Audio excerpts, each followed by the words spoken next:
여러분, 오늘날 우리가 사는 세상은 바울을 가둔 감옥처럼 어둠이 짙게 깔려 있습니다. 사람들은 진리를 떠나 무지와 어둠 속에서 방황하고 있습니다.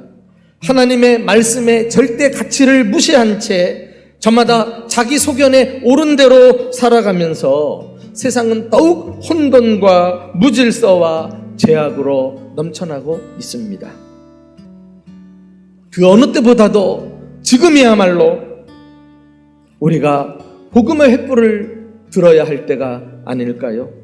그리하여 어두운 세상을 밝히고 절망하는 사람들에게 소망을 보여주어야 하겠습니다. 바울이 복음의 횃불을 어디서나 들을 수 있었던 것은 이 복음에 대한 강한 확신을 가지고 있었기 때문이에요. 그가 쓴 서신들을 종합해 보면은 남다른 복음의 확신을 발견할 수 있습니다. 첫째는 예수 외에 다른 복음은 없다라는 확신입니다. 복음의 주인공은 예수님이시라는 말씀입니다. 예수 외에 다른 사람은 주인공이 될 수 없어요. 만일 예수님의 자리를 꿰차려는 사람이 있다면 그는 적그리스도입니다. 우리는 다른 복음을 좇지 말고 바른 복음을 따라가야 하겠습니다. 사도 바울처럼 이 유일한 복음의 유일성이라고 말하는데 이 유일한 복음에 대해서 타협하거나 양보해서는 안 될 것입니다. 안타깝게도 오늘날의 세상은 다른 복음이 기승을 부리고 있습니다. 사이비 이단들이 판을 치면서 이단의 교주들은 자신들이 예수라고 하면서 사람들을 미혹합니다. 뿐만 아니에요. 사탄 마귀는 사이비 이단뿐만 아니라 이 세상에 사상을 가지고 특별히 종교다원주의를 퍼뜨려서 사람들의 눈과 귀를 멀게 합니다. 그래서 복음으로부터 떨어져 나가게 만들죠. 안타까운 것은 교회 다니는 사람들조차도 점점 종교다원주의의 영향을 받고 있다는 거예요. 그래서 사람들의 마음속에, 심지어 교인들의 마음속에 이 유일한 복음에 대한 의식이 희미해져 가고 또 확신이 사라져 가고 있습니다. 우리가 복음의 횃불을 높이 드는 것은 기준을 바로 세우는 일과 같습니다. 이 어두운 시대에 다시 한번 복음의 횃불을 높이 지켜드는 한국 교회와 이 땅의 그리스도인들이 될 수 있기를 예수님의 이름으로 축원합니다. 두 번째, 이 복음에는 구원하는 능력이 있다는 확신을 가져야 하겠습니다. 우리는 복음에 대한 강한 확신을 가질 뿐만 아니라 그 복음에 대해서 자부심을 가지고 살아야 되겠습니다. 당시 유대 사회는 복음을 부끄러워하는 사회였어요.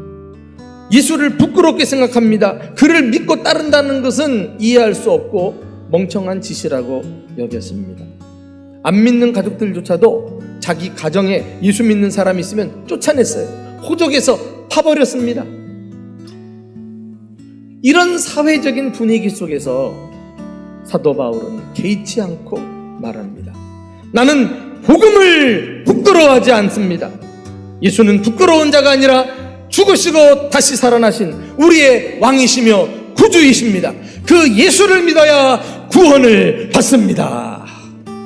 이 복음을 자랑스럽게 선포했던 것입니다. 그렇습니다, 여러분. 예수 믿으세요 라고 하는 이 짧은 한마디는 단순한 구호가 아닌 것입니다. 예수님의 십자가와 부활은 사람들이 만든 이론이 아닌 것이에요. 그것은 강력한 능력을 가지는 것입니다.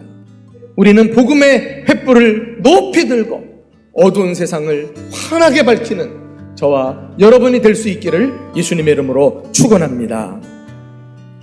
마지막 세 번째로 우리가 가져야 될 확신은 복음은 그 누구도 막을 수 없다는 것입니다. 바울은 이 확신을 가졌기 때문에 어떤 어려움 속에서도 복음 전파하는 일을 놓치지 않았어요.